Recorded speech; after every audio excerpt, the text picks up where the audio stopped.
കോഴിക്കോട് ജില്ലാ മുസ്ലിം league committee തിരഞ്ഞെടുപ്പിന് ശേഷം ഇന്നലെ ഭാരവാഹികളുടെ യോഗം ചേർന്നു.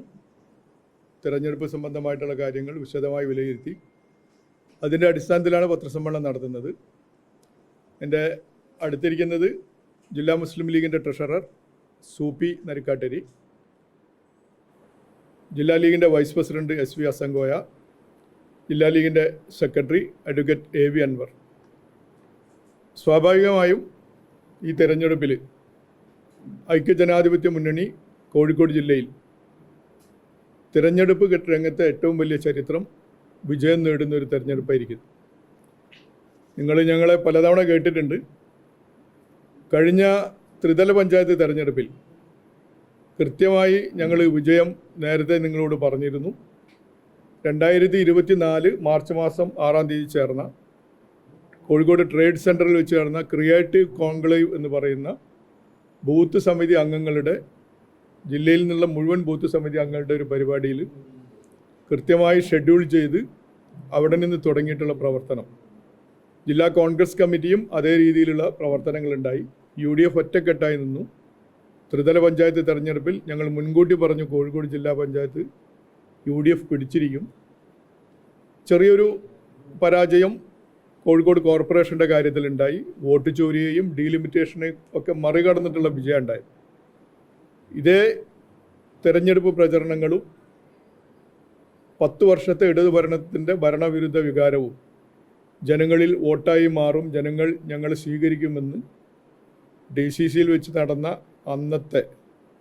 അന്ന് തിരഞ്ഞെടുപ്പ് റിസൾട്ട് അറിഞ്ഞ അന്ന് ഞങ്ങൾ പറഞ്ഞു 13-ൽ 13 കോഴിക്കോട് ജില്ലയിൽ UDF നേടും. ഞാനുണ്ടായിരുന്നു, ഞങ്ങളുടെ പ്രസിഡന്റ് റസാഖ് മാഷ് ഉണ്ടായിരുന്നു, DCCയുടെ പ്രസിഡന്റ് ശ്രീ പ്രവീൺ കുമാർ ഉണ്ടായിരുന്നു. ഞങ്ങളിപ്പോൾ ആ വിജയം ആവർത്തിക്കുന്നു. കോഴിക്കോട് ജില്ലയിൽ 13-ൽ 13 UDF നേടും. 9 എണ്ണം ഉറപ്പായിട്ട് നേടും. 4 എണ്ണത്തിൽ നല്ല ടൈറ്റ് മത്സരം നടക്കുന്നുണ്ട്. അവസാന നിമിഷം ആ 4-ഉം 13-ൽ 13 UDF വിജയിച്ചു കയറും.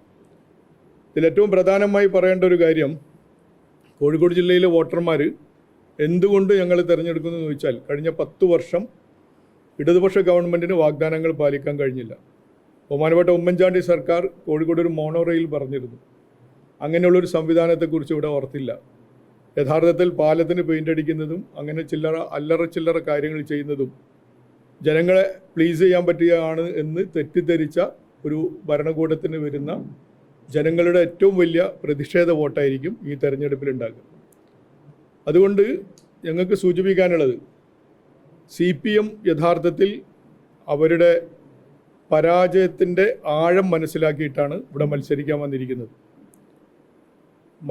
പരാജയത്തിൻ്റെ ആഴം എങ്ങനെ കുറക്കാൻ കഴിയുമെന്നതായിരുന്നു CPM ആലോചിച്ചുറപ്പിച്ചത്. അതുകൊണ്ടാണ് തികഞ്ഞ വർഗീയ കാടുകളിലേക്ക് പോകാൻ CPM തയ്യാറായത്.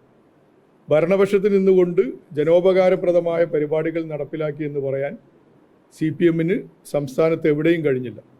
കോഴിക്കോട് ജില്ലയിലും അങ്ങനെ തന്നെയാണ്. വലിയ കോടികളുടെ വികസന പ്രവർത്തനങ്ങൾ നടന്നു എന്ന് പറയുന്നതല്ലാതെ ജനങ്ങൾക്ക് അനുഭവവേദ്യമാകുന്ന വികസനങ്ങൾ നടത്താൻ കോഴിക്കോട് ജില്ലയിലും കഴിഞ്ഞില്ല. അതുകൊണ്ടാണ് പേരാമ്പ്രയിൽ കൗമിലെ കുട്ടി എന്നുള്ള പ്രയോഗം വരുന്ന ഒരു സാഹചര്യം ഉണ്ടായത്. വളരെ ഗൗരവമായി കണ്ട് ഞങ്ങളന്ന് ഇഷ്യൂ ഉണ്ടായപ്പോൾ തന്നെ നിങ്ങളെ സമീപിച്ചിട്ടുണ്ട്. യഥാർത്ഥത്തിൽ ഇവിടെ മാഷാ അല്ലാ വരുന്നു, അതുപോലെ തന്നെ കാഫിർ സ്ക്രീൻഷോട്ട് വരുന്നു, ഈ തെരഞ്ഞെടുപ്പിൽ കൗമിലെ കുട്ടി വരുന്നു. എല്ലാം കോഴിക്കോട് ജില്ലയിൽ നിന്നാണ്. കോഴിക്കോട് ജില്ലയിൽ നിന്നാണ് കമ്മ്യൂണിസ്റ്റ് ആശയത്തിന് തികച്ചും വിരുദ്ധമായിട്ടുള്ള തികഞ്ഞ വലതുപക്ഷ കമ്മ്യൂണിസ്റ്റ് തന്ത്രങ്ങൾ മെനഞ്ഞുണ്ടാക്കുന്നത് എന്നുള്ളത് കോഴിക്കോട് ജില്ലയിൽ നിന്നാണ് എന്നുള്ളത് നമുക്ക് പോലും അപമാനകരമായിട്ട് മാറുകയാണ്. അപ്പോൾ ഈ കാഫിർ സ്ക്രീൻഷോട്ട് എന്നുള്ളത്, കൗമിലെ കുട്ടി എന്നുള്ള പ്രയോഗം നടത്തിയെന്ന് മാത്രമല്ല, ഞങ്ങളുടെ സ്ഥാനാർത്ഥിയെ ജമാഅത്തെ ഇസ്ലാമിയുടെ സ്ഥാനാർത്ഥിയായിട്ട് അവതരിപ്പിക്കാനുള്ള വലിയ ശ്രമങ്ങളുണ്ടായി. മുസ്ലിം ലീഗിൽ മെമ്പർഷിപ്പ് എടുത്ത്, മുസ്ലിം ലീഗിൻ്റെ ഹരിതയിൽ പ്രവർത്തിച്ച്, MSFൽ പ്രവർത്തിച്ച്, മുസ്ലിം യൂത്ത് ലീഗിൻ്റെ സംസ്ഥാന സെക്രട്ടറി ആയിട്ടുള്ള ഒരു സ്ഥാനാർത്ഥിയാണ് ജമാഅത്തെ ഇസ്ലാമിയുടെ കാൻഡിഡേറ്റ് എന്ന് പറയുന്ന ഒരു സാഹചര്യം ഉണ്ടായത്. ആ സാഹചര്യം ജനങ്ങൾ പുച്ഛിച്ച് തള്ളും എന്നുള്ളത് ദൈവാനുഗ്രഹത്താൽ നമുക്കറിയാൻ പറ്റും. മെയ് 4 റിസൾട്ട് വരുമ്പോൾ അവിടെ കോഴിക്കോട് ജില്ലയിലെയും സംസ്ഥാനത്തെ ഒട്ടാകെ CPMൻ്റെ ഈ വലതുപക്ഷ നയങ്ങൾക്കെതിരെ ഞങ്ങൾ പറയുന്ന ഏറ്റവും പ്രധാനപ്പെട്ട ഒരു കാര്യമുണ്ട്. ഇതിനെതിരെ വിധി എഴുതാൻ പോകുന്നത് കേരളത്തിലെ പ്രത്യേകിച്ച് പേരാമ്പ്രയിലെ ജൻസി വോട്ടുകൾ ബാറിംഗ് റിലീജിയൻ, ഞങ്ങളങ്ങനെ തന്നെയാണ് സൂചിപ്പിക്കുന്നത്, ബാറിംഗ് റിലീജിയൻ ജൻസി വോട്ടുകൾ പൂർണ്ണമായി ഫാത്തിമ തഹ്ലിയ നേടിയിരിക്കും. ഞങ്ങളവിടെ വിജയം ഞങ്ങൾ ഉറപ്പിക്കുന്നതിൻ്റെ ഒരു കാരണം അതാണ്. എത്ര വർഗീയവാദം പറഞ്ഞ് പ്രചരിപ്പിക്കാൻ ശ്രമിച്ചാലും അവരുടെ ഇടയിലേക്ക് ഈ വർഗീയത കുത്തിപ്പൊക്കാൻ കഴിയില്ല. ഒന്നുകൂടി ഞങ്ങൾ ഉറപ്പിച്ചു പറയുന്നു, ഇന്ത്യയിലായാലും കേരളത്തിലായാലും ഇനി കമ്മ്യൂണൽ കാർഡ് കളിച്ചിട്ട് ഒരു കക്ഷിക്കും, BJP ആയാലും CPM ആയാലും ഒരു കക്ഷിക്കും ഈ സമൂഹത്തിൽ വോട്ടിംഗ് വിജയം നേടാൻ കഴിയില്ല എന്നുള്ള ഉറപ്പാകുന്ന സാമൂഹ്യാവസ്ഥയിലേക്ക് നമ്മുടെ രാജ്യം വന്നുകൊണ്ടിരിക്കുന്നു എന്നുള്ളതിൻ്റെ ഒരു റിസൾട്ടായിരിക്കും ഇവിടെ വരാൻ പോകുന്നത്. ഇപ്പോൾ സൗത്തിൽ ഞങ്ങളുടെ സ്ഥാനാർത്ഥി അഡ്വക്കേറ്റ് ഫൈസൽ ബാബുവാണ്. ഫൈസൽ ബാബു തെരഞ്ഞെടുപ്പിൻ്റെ അവസാന രംഗത്ത് പയ്യാനക്കൽ ഒരു ബൂത്തിൽ കയറി ചെല്ലുമ്പോഴാണ് അദ്ദേഹത്തിനെതിരെ ഇങ്ങനെയുള്ള കമ്മ്യൂണൽ കാർഡ് കളിക്കുന്നത്. അവിടെ കമ്മ്യൂണൽ കാർഡ് കളിക്കുമ്പം ഞങ്ങളുടെ അവിടുത്തെ എതിരാളിയും ഒരു മുസ്ലിം തന്നെയാണ്. പക്ഷേ ഫൈസൽ ബാബു മതം ചോദിച്ച് വോട്ട് വാങ്ങി മതം പറഞ്ഞ് വോട്ട് ചോദിച്ചു എന്ന് പറയുന്ന ഒരു പരാമർശം അവിടെ ഉണ്ടാകുണ്ടായി. യഥാർത്ഥത്തിൽ ഫൈസൽ ബാബു ഇന്ന് എന്നോട് പറഞ്ഞൊരു കാര്യമുണ്ട്. കാരണം നന്നായിട്ട് കോഴിക്കോട്ടെ മാധ്യമങ്ങൾ നമ്മളെ സഹായിച്ചു. പക്ഷേ അന്ന് ചില മാധ്യമങ്ങൾ ഇത് എയർ ചെയ്തു, ഇങ്ങനെ ഒരു ആരോപണം ഉണ്ടായി എന്നുള്ളത് എയർ ചെയ്യുന്ന ഒരു സാഹചര്യം ഉണ്ടായി. പക്ഷേ CPM ഈ രംഗത്ത് വളരെ മോശമായിട്ടുള്ള BJPയെ പോലും നാണിപ്പിക്കുന്ന ഒരു സ്ഥിതിവിശേഷത്തിന് CPM ഒരുമ്പെടുന്ന ഒരു സാഹചര്യം ഉണ്ടായി. അപ്പോൾ ഇത്തരം കാര്യങ്ങൾ വെച്ചുകൊണ്ട് തന്നെ ഞങ്ങൾ ഉറപ്പിക്കുന്നത് UDF അതിശക്തമായിട്ടുള്ള മുന്നേറ്റം കോഴിക്കോട് ജില്ലയിൽ ഉണ്ടാക്കും. തുടർന്ന് ജനങ്ങളുടെ ഇച്ഛക്കൊത്ത്, ജനങ്ങളുടെ ആവശ്യങ്ങൾക്കൊത്ത് ഒരു ഭരണനിർവഹണം നടത്തുക എന്നുള്ളത് ഞങ്ങളുടെ ഉത്തരവാദിത്തമാണ്. ഞങ്ങളുടെ ലീഡേഴ്സ്, UDFൻ്റെ ലീഡേഴ്സ് തികച്ചും അത് പറഞ്ഞു കഴിഞ്ഞിട്ടുണ്ട്. അത്തരം ഒരു ഭരണ സംവിധാനത്തിലേക്ക് UDFൻ്റെ ഭരണം മെയ് 4 ഉറപ്പായും നിലവിൽ വരും എന്നുള്ള ശുഭപ്രതീക്ഷയിലാണ് ഞങ്ങളുള്ളത്.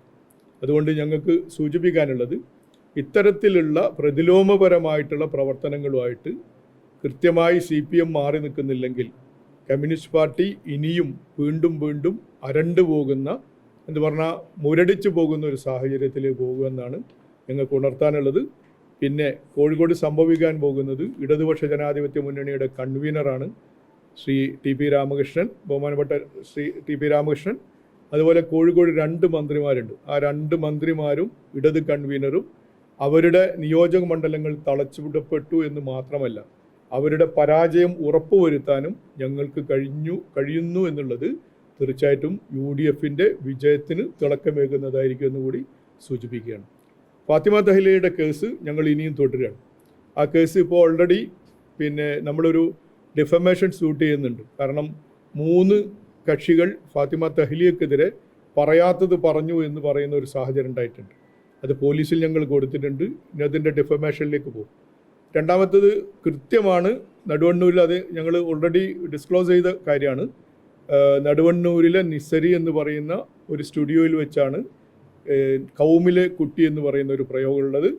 ആ പ്രയോഗം കൃത്യമായി റെക്കോർഡ് ചെയ്യപ്പെട്ട ഒരു സാധനമാണ്.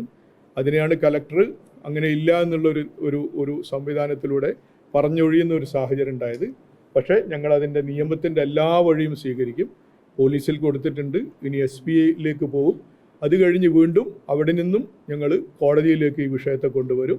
കാഫിർ സ്ക്രീൻഷോട്ടിൽ ഇത് ആരാണ് കാഫിർ സ്ക്രീൻഷോട്ട് കൊണ്ടുവന്നത് എന്ന് തെളിയിച്ചതുപോലെ തന്നെ കൗമിലെ കുട്ടിയും. കാരണം ഒരു ജനാധിപത്യ മതേതര സമൂഹത്തിൽ അത് ആര് പറഞ്ഞു എന്ന് കൃത്യമായി ബോധ്യപ്പെടുത്തുക രാജ്യത്തോട് പ്രതിബദ്ധതയുള്ള, സമൂഹത്തോട് പ്രതിബദ്ധതയുള്ള ഒരു രാഷ്ട്രീയ പാർട്ടിയെ സംബന്ധിച്ചിടത്തോളം, മുന്നണിയെ സംബന്ധിച്ചിടത്തോളം അനിവാര്യമാണ് എന്നുള്ളത് കൊണ്ട് അത് കൃത്യമായി ചെയ്യുന്നതായിരിക്കും.